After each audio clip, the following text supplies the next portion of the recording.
本日、京都大学大学院に入学される修士課程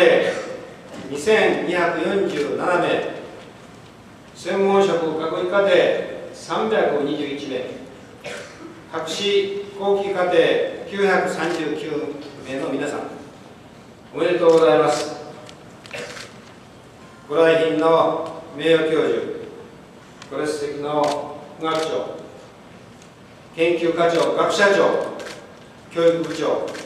研究所長とともに、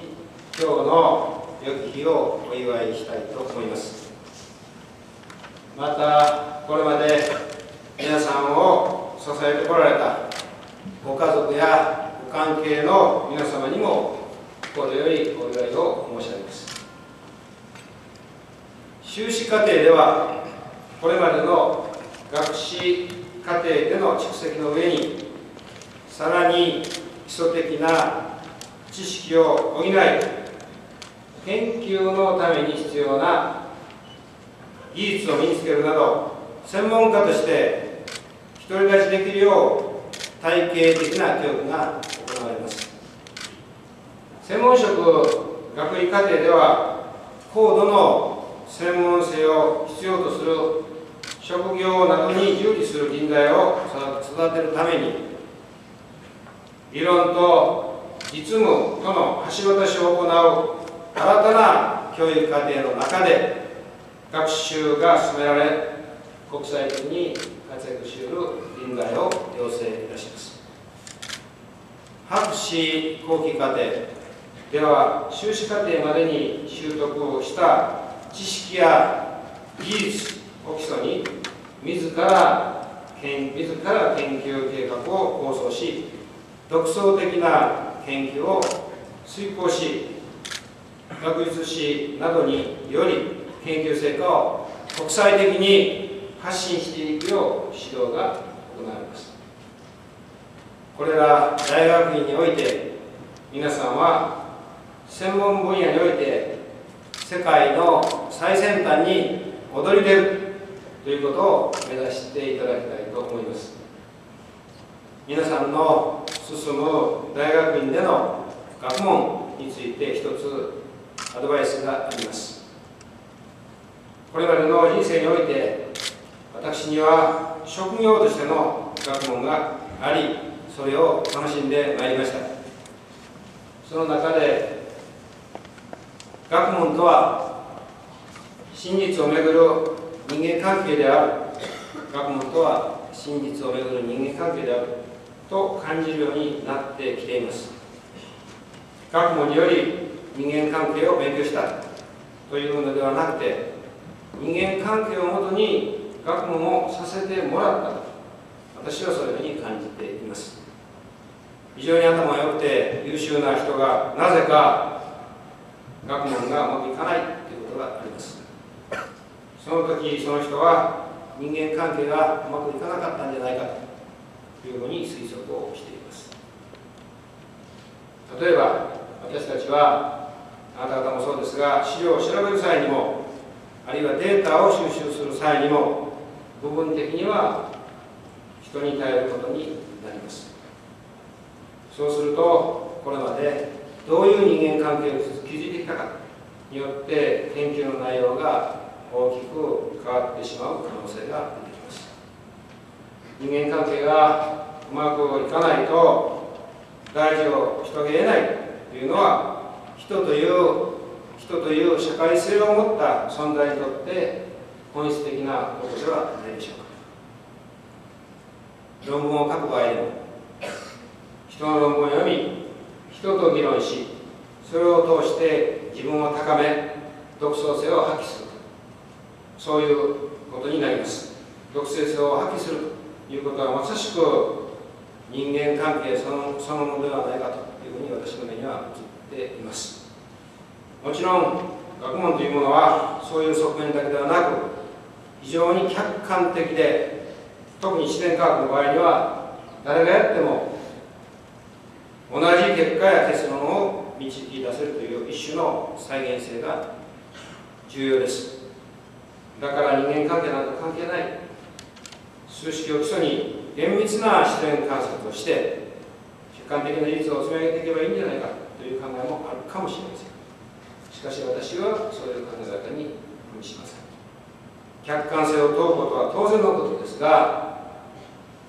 その上で開花する独創性の素晴らしさというものはまさに人間関係に規定されることが多いと私は思います。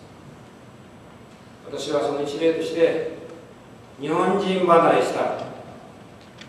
偉大な思想家、哲学家、思想家であった空海を思わずにはおられません。彼が世に出たのはちょうど、彼が空海が世に出たのはちょうど現在の大学院生の年頃だったと思います。大学院では各自が自らの研究テーマを持ち、それを大きく育てていただく必要があります。記問の学、記録の記にですね、学問の門と書いて記問の学と言いますが、記問の学、つまりすでに確立された学問体系、あるいは現在多くの学者が取り組んでいるいわゆる流行りの学問領域だけにとらわれずにまず記問の学にとらわれずにですね、自分から問いの発見を始めなければならないと思います。研究において、これは皆さんが取り組まれるわけですけれども、研究においても最も苦しいことは実はこの部分かもしれません。そして自らの研究テーマをどのような観点からどのように攻略するのか、それを日夜考えることが重要だろうと思います。日夜考えることが重要だろうと思います。攻略のためには知識をもちろん充実させていかなければなりません。しかし学問という未知の世界の開拓においてはあまり的を絞りすぎる学習には限界があるように思います。必要と思われることだけに的を絞って学習するということは一見無駄がなく効率的に見えるかもしれませんが、専門の枠を超えるような大きな独創の芽を自ら積むことになるかもしれません。自らの専攻分野を超えて理系文系を問わず他の分野の学識を豊かにすること、そのこと、すなわち大学院生にふさわしい高度な教養を身につけることによって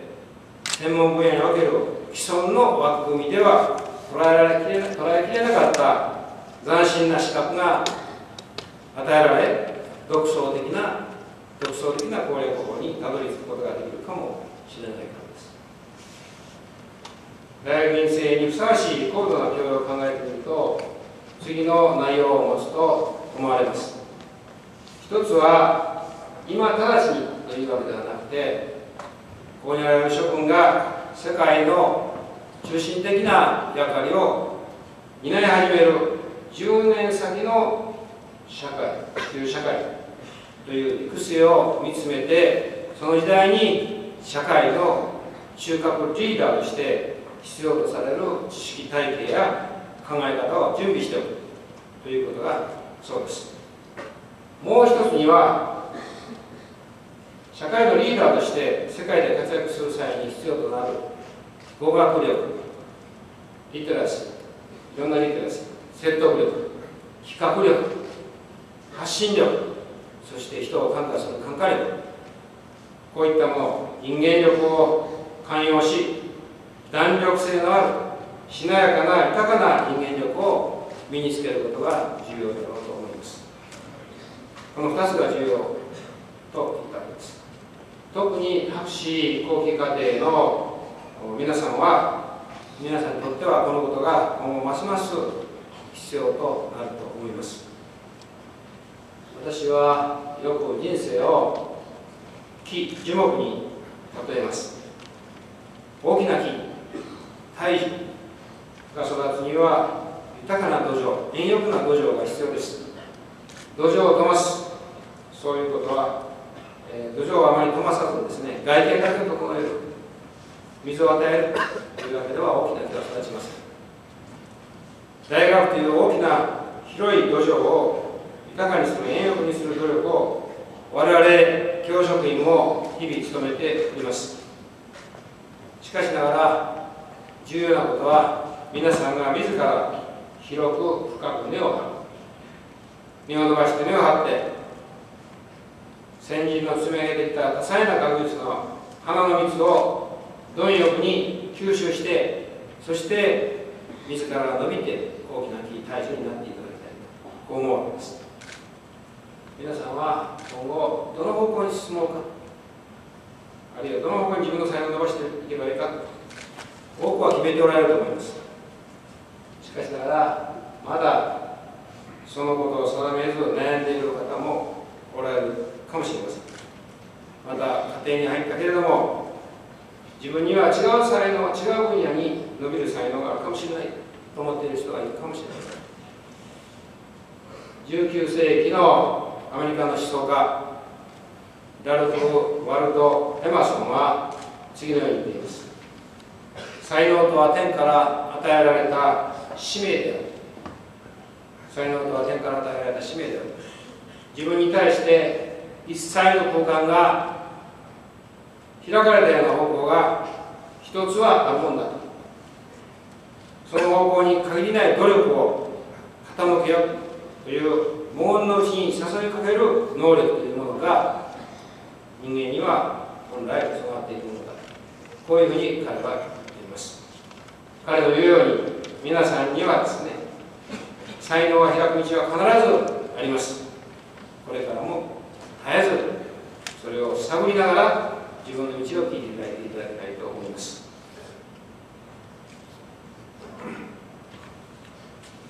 また本学には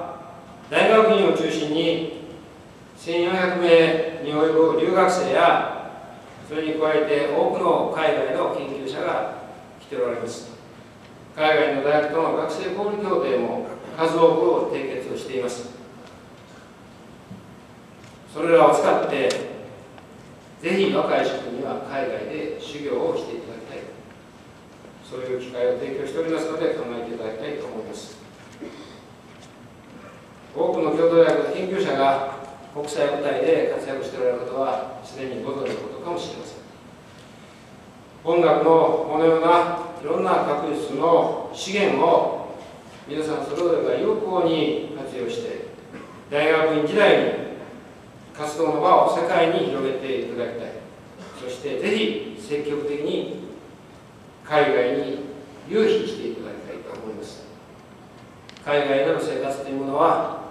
単に学術あるいは技術を身につけるだけではありません。外国の文化を身につける、考え方を理解する、違いを理解するということにもなります。若い時の海外経験は何者にも代え難い有意義なものだと、私自身の経験から言ってもそういうふうに思います。閉塞感に包まれている地球社会全体は、まさに広い視野、自分の分野だけではありません。広い視野、柔軟な考え方、柔軟な思考力、難問を毎日でひるまない気迫を持った、そういったリーダーを必要としています。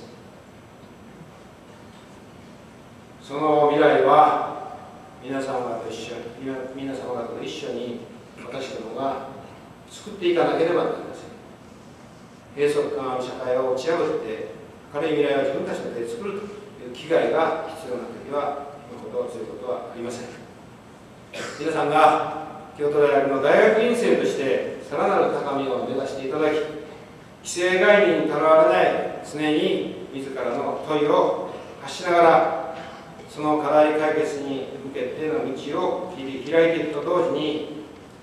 自分たちの体、心ともに磨いていかれることを切に願いまして、私のお祝いの言葉といたします。皆さんの京都大学における活躍、そして将来における活躍を期待しております。大学院ご入学おめでとうございます。平成22年4月7日、京都大学総長おめでとうございました。